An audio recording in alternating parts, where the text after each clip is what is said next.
오늘은 율법을 넘어 약속으로 라는 제목으로 말씀을 나누도록 하겠습니다. 오늘 바울은 믿음으로 의롭게 된 사람은 어떤 존재가 되었는지에 대해서 두 예화를 통해서 말씀해 주고 있습니다. 바울이 전해주는 첫 번째 이야기는 유업을 받을 자 이야기입니다.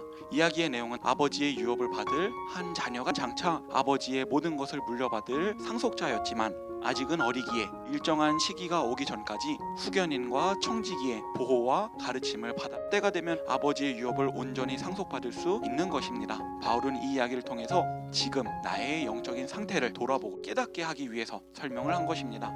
지금도 마찬가지지만 과거에도 우리는 모두 다 하나님의 나라를 유업을 받을 자들이었습니다. 하지만 믿음의 근거가 되시는 우리 예수 그리스도께서 아직 오시기 전이었기에 우리는 율법이라는 후견인과 청지기의 보호 아래 있을 수밖에 없었던 것입니다. 그동안 율법은 우리를 보호하고 하나님의 뜻을 깨닫도록 인도하는 역할을 했습니다. 그러나 이제는 때가 되었습니다.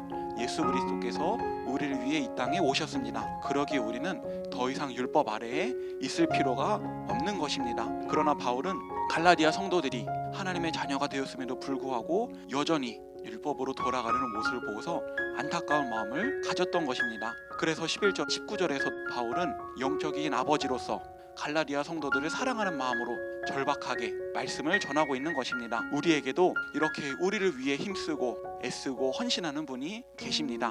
바로 우리 교회 영적인 아버지이신 담임 목사님이신 줄로 믿습니다. 우리 영적인 아버지이신 담임 목사님의 성도님들을 사랑하는 그 마음을 깨달아서 마땅히 기도의 동역자가 되고 담임 목사님의 목회 방침에 아멘으로 순종하며 나아가는 저와 우리 모든 성도님들이 다 되시길 간절히 소망합니다. 바울이 전한 두 번째 이야기로 아브라함에게 아들을 낳아준 두 여인을 비교하면서 말씀을 전하고 있습니다. 아브라함의 첫째 아들은 하갈을 통해 낳았던 이스마엘이었고 둘째는 사라를 통해 낳은 이삭이었습니다. 바울은 아브라함의 가정 이야기를 통해서 신앙의 본질을 깨닫게 되기를 원했습니다. 이 이야기에서 하갈은 율법을 의미하고 사라는 복음을 의미합니다. 율법은 인간의 노력으로 구원을 받을 수 있는 길을 제시하고 있는 것입니다. 반대로 사라는 인간의 노력이 아니라 약속대로 자녀를 얻게 된 것처럼 복음은 하나님의 약속을 믿음으로 받는 길에 대해서 제시하고 있다는 것을 바울은 전해주고 있는 것입니다. 그런데 갈라디아 성도님들은 이미 하나님의 약속을 통해서 자유를 얻은 자유인임에도 불구하고 다시 율법의 아래로 돌아가는 그런 모습을 보이고 있던 것입니다. 약속대로 이삭을 주셨던 하나님, 그리고 약속대로 우리를 구원하기 위해서 구원자 예수 그리스도를 이 땅에 보내주신 하나님께서는 우리 삶에 한 분 한 분 통해서 이루실 약속들이 있습니다.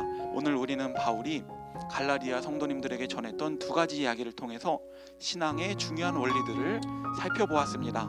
우리는 하나님의 자녀라는 것, 그리고 이제는 더 이상 율법의 보호 아래 있을 필요가 없이 예수 그리스도를 통해서 온전한 하나님의 유업을 상속받을 존재가 되었다는 것을 깨닫게 되었습니다. 그리고 율법 아래 사는 신앙과 약속을 따라 사는 신앙, 그것이 어떻게 다른지를 깨달았습니다. 이렇게 우리는 율법의 자녀가 아니라 하나님의 나라를 유업으로 받을 자유의 약속의 자녀가 다 된 줄로 믿습니다. 바라기는 우리 모두가 이제는 하나님의 자녀로서 하나님의 약속을 붙들고 살아가서 하나님의 일하심을 날마다 맛보고 하나님의 사랑을 경험하며 나아가는 저와 우리 모두가 되기를 간절히 소망합니다.